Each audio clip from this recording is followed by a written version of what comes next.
ក្នុងវិស័យការងារទោះបីការងារអ្វីក៏ដោយក៏មានន័យដែរឲ្យតែយើងប្រឹងប្រែងធ្វើវាលទ្ធផលគឺហុចឲ្យយើង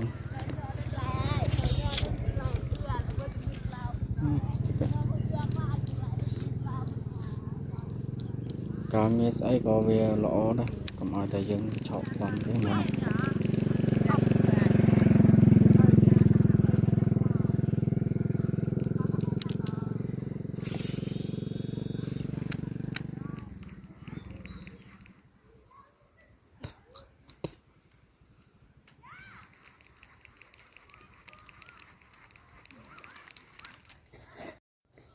ក្នុងវិស័យការងារ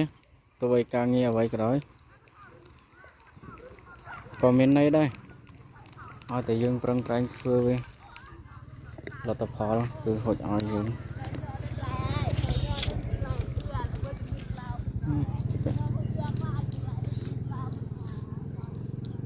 ការងារស្អីក៏វាល្អដែរកុំឲ្យតែយើងឆោតបងទេមែន